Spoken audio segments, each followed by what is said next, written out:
Dans seulement quelques semaines ou quelques jours, le système financier mondial pourrait s'effondrer. Il s'agit d'un crime savamment orchestré. Voici pourquoi et comment. La finance états-unienne est actuellement frappée par ce qu'on appelle un credit crunch, c'est-à-dire que les banques privées manquent de fric, d'argent pour fonctionner au quotidien. Et la Banque centrale américaine, la Fed, est obligée d'intervenir en injectant des dizaines de milliards de dollars par jour juste pour éviter que le système ne gèle. La dernière fois qu'on avait vu un truc pareil, c'était dans les quelques semaines qui avaient précédé le krach boursier de 2008 et dont les répercussions se sentent encore aujourd'hui. Le credit crunch la dernière fois avait commencé le 1er septembre et le krach avait eu lieu le 16 septembre. Cette année, le credit crunch a commencé le 17 septembre. On est le 27 septembre et le problème n'est absolument pas résolu. Je vais parler à la fin de cette vidéo de ce qui va nous arriver, probablement. Mais je pense qu'avant ça, il faut expliquer comment on en est arrivé là. Revenons sur un fait d'actualité financière récent que vous n'avez certainement pas vu parce que la mort de Jacques Chirac était considérée plus importante que la faillite de notre système bancaire mondial. Mardi 17 septembre, la Fed, la banque centrale américaine qui gère la quantité de monnaie disponible sur les marchés, a injecté en catastrophe 75 milliards de dollars sur le marché financier pour essayer de fluidifier les échanges sur le marché interbancaire, pour essayer de répondre à un problème qui était un manque de liquidité, c'est-à-dire de fric disponible pour faire les transactions. Alors elle a prétexté que c'était totalement exceptionnel, que ça ne se reproduirait plus. Sauf que ça n'a pas du tout suffi. Toute cette semaine, la Fed a injecté 75 milliards de dollars par jour pour essayer de résoudre une crise qui ne se résout pas. La dernière fois qu'un problème comme ça s'était présenté, la Fed avait dû mettre 700 milliards de dollars pour essayer d'éviter une panique et un effondrement bancaire total. Est-ce que c'est ce qui est en train de se passer? La JP Morgan à elle seule a pris un prêt de 52 milliards de liquidités dans les 3 derniers jours depuis mardi. Et attachez-vous bien, cela représente 22% de la valeur de la banque. JP Morgan, une des plus grosses banques du monde, n'est pas censée emprunter 22% de sa valeur boursière en 3 jours. Sauf si elle est sur le point de se casser la gueule. Et c'est qu'une seule des grandes banques concernées. Si la Fed injecte autant de liquidités, si elle balance des centaines de milliards de dollars comme ça gratuitement, c'est parce qu'il semblerait que les marchés bancaires soient asséchés, qu'il n'y a pas assez de cash qui circule. Sauf qu'ils sont assis sur une montagne de cash. Depuis 2008, pour essayer de relancer l'économie, les banques centrales du monde entier ont inondé le marché avec 6 000 milliards de dollars. 6 000 milliards de dollars, c'est un océan de dettes. Le truc que j'arrivais pas à comprendre, c'est que si les marchés croulent sous l'argent, comment est-ce que l'argent pouvait manquer? La raison, elle est criminelle. Depuis le 17 septembre, le cash ne circule plus parce que les grandes banques privées le gardent pour essayer de survivre aux bombes à retardement qu'elles ont dans leur bilan financier et à l'explosion des bulles qu'elles ont contribué à créer. Une banque peut normalement obtenir des liquidités en échange de ce qu'on appelle un collatéral. Collatéral, c'est par exemple, tu as besoin de 10 000 € cash maintenant pour finir ta journée. Ok, je te les file, mais en échange, tu me donnes les clés de ta BM. Et à la fin, quand tu auras fini complètement ta journée ou demain matin, tu me rendras les 10 000 € et je te rendrai les clés de la BM. La BM, c'est le collatéral. Maintenant, il y a un problème. Et c'est ça qui fait que tout est en train de se paralyser. C'est que la moitié des plus grandes entreprises qui sont cotées en bourse et qui sont réputées de qualité bonne sont en fait à un doigt d'être notées junk bond, d'être notées obligations pourries. Vous avez aujourd'hui plein d'entreprises qui devraient avoir déposé le bilan et qui, grâce à ces injections massives, grâce à cet argent qui coûtait rien, ont réussi à tenir jusqu'à maintenant. Mais en fait, c'est des boîtes qui sont mortes depuis déjà un moment. Résultat, les banques, lorsqu'elles essaient de trouver un collatéral, elles ont peur que ce soit une de ces entreprises complètement zombies qui ne survit que grâce à ce flot de fric gratuit en permanence. Le marché est genre dingue actuellement. On me reproche souvent de jamais donner de date, de dire ça depuis longtemps, mais je m'en fous, je continuerai à le dire. On n'est pas dans un régime normal, on a cassé l'économie. Ce qu'ont fait les banques centrales ont réellement cassé l'économie réelle et vous vivez dans l'illusion depuis 10 ans. Voilà, l'illusion que les choses sont reparties alors qu'elles sont absolument pas reparties et que tous les ans, on met du pognon sur la table, du faux pognon sur la table pour vous faire croire que les choses continuent. Mais vous êtes mort déjà. On décide les soins palliatifs et donc on calme la douleur avec de la morphine, sauf que là, médicalement, eh bien la morphine, c'est évidemment les injections de monnaie.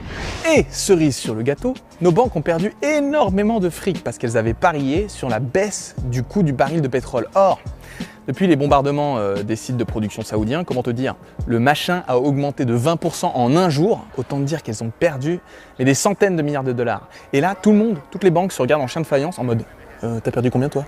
Est-ce que je peux te faire confiance? Parce que moi j'ai perdu lourd. Ouh, j'ai perdu lourd. Mon petit doigt me dit qu'elle nous a injecté 270 milliards de dollars dans la semaine pour masquer un petit peu tout ça et éviter les gros problèmes. Je vais essayer de joindre Éric Toussaint qui a écrit l'article qui m'a donné à voir l'ampleur du problème.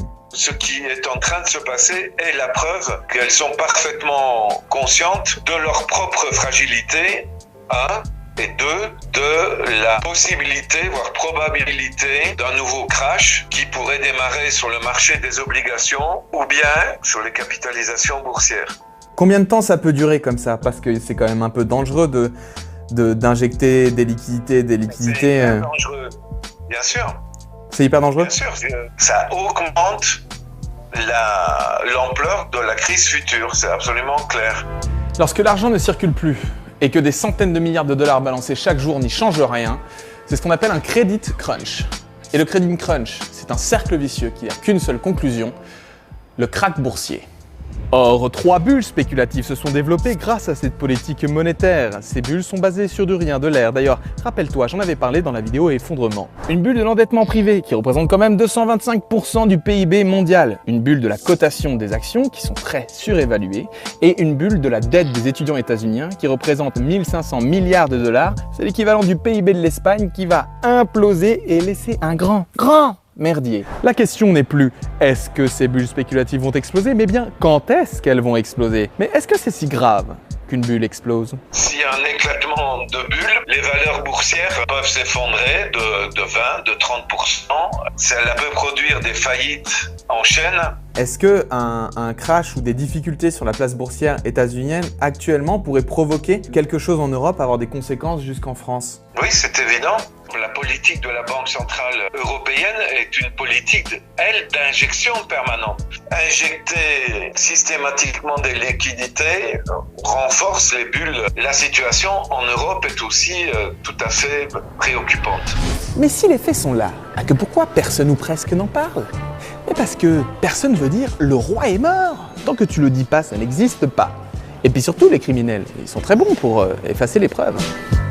Les banques et les institutions coupables guident les regards pour indiquer surtout les résultats du marché boursier qui va de record en record, attention, alors jamais vu. Rassurez-vous mes bonnes gens, 14 milliardaires français se sont enrichis de 78 milliards en 3 mois en ce début d'année 2019. C'est une augmentation de leur fortune de plus 34%. C'est tout bénef, c'est tout gagné, merci à tous, c'est super. Les traders ont l'habitude de dire, tant que la musique joue, tout le monde danse. Ce que je viens de décrire comme mécanisme de la bourse, c'est vraiment le crescendo final avant le grand effondrement de la finance mondiale.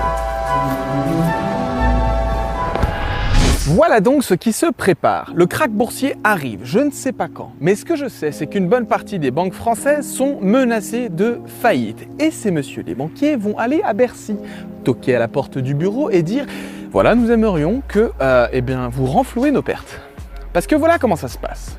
On a privatisé les profits, maintenant il faut socialiser les pertes. Nous allons avoir besoin, comme nous sommes des banques trop grosses pour faire faillite, que vous nous rachetiez nos pertes avec de l'argent public. Et l'État, partenaire dans ce crime patiemment construit depuis 2008, va signer. Absolument, monsieur. Parce que finalement, ça ne le dérange pas trop cette histoire. Sauf que ça va faire exploser la dette publique. Et là, c'est sale. Laissez passer quelques mois, le temps que ça se tasse. L'État sera alors asphyxié sous la dette et ira toquer à la porte de ces mêmes banquiers en demandant des prêts pour relancer la croissance. Et eux diront non, car votre dette est trop importante. Alors l'État se tournera vers nous et dira « Français, Françaises, il nous faut réduire la dette. Et pour ça, on va tout vendre.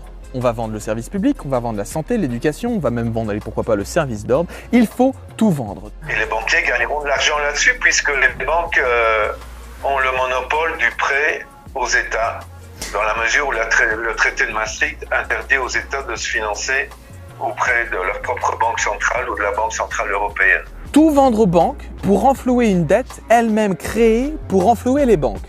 Ce système est plus qu'injuste, il est criminel. Mais il existe une alternative et elle demande du courage. Refuser de renflouer les banques. Lorsque ces messieurs iront négocier à Bercy, nous en ferons le siège. On le prendra et on exigera que notre épargne soit garantie malgré leur faillite. Lorsque les banques essaieront de vous expulser de chez vous parce que vous ne pouvez plus payer votre loyer, on sera 50 à se pointer, à empêcher l'expulsion, comme ils ont pu le faire en Espagne avec le collectif LAPA. Est-ce que vous avez des conseils de quelque chose qu'il faudrait qu'on fasse? Il faut refuser qu'on renfloue ces banques. Il faut pour moi socialiser le système bancaire. Le métier du crédit, de l'épargne et des assurances est trop sérieux pour le confier à des banquiers capitalistes qui cherchent leur profit immédiat en prenant tous les risques possibles et imaginables du moment qu'à courte vue, ça leur permet de s'enrichir. Et donc, il faudrait que les activités de banque fonctionnent dans un cadre d'un service public sous contrôle citoyen. Pour obtenir ça, ça demande une prise de conscience du rôle néfaste du système bancaire privé tel qu'il fonctionne aujourd'hui. Ce système financier et monétaire repose sur absolument rien, si ce n'est la confiance, le crédit qu'on lui donne. Jusqu'au jour où ne serait-ce que 20% de la population réalise que les dettes ne seront pas remboursées, que les pensions ne seront pas payées, qu'on ne sortira plus de la stagflation ou des récessions, que les politiciens ont été au mieux complices, au pire soumis dans ce crime. Et à ce moment-là, avec beaucoup de courage, on pourra tout changer. Quelles seraient les conséquences sur les gens qui ont juste un petit compte d'épargne dans leur banque? C'est tout à fait possible pour un État qui décide de ne pas renflouer les banques privées et de les mettre donc sous statut public. C'est parfaitement possible de garantir les dépôts des épargnants. Mais c'est super, alors on n'a même pas à avoir peur de ne pas les renflouer.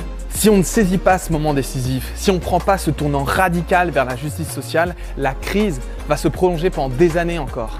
La brèche, c'est quand le discours commun ne tient plus, lorsqu'on n'accepte plus d'être les dindons d'une farce qui a trop duré, lorsqu'on arrive à imaginer que ce système économique peut et doit s'effondrer.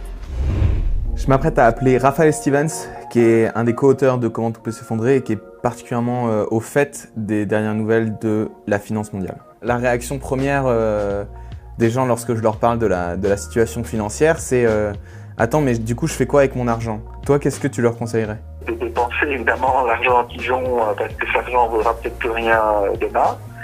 Donc de se dépenser dans quelque chose qui fait sens pour la transition, pour l'effondrement. De la pierre, du bois ou de l'eau? De la pierre, du bois, de l'eau, et prendre soin, quoi. Simplement de l'argent qui servent à prendre soin des uns et des autres, à mettre en place des mécanismes, des OPEC par exemple, qui vont nous permettre de prendre soin des uns et des autres. Bon, j'imagine que certains d'entre vous ont un peu paniqué en découvrant l'ampleur du problème. Ça a été totalement mon cas et c'est ce qui m'a poussé à faire cette vidéo en urgence.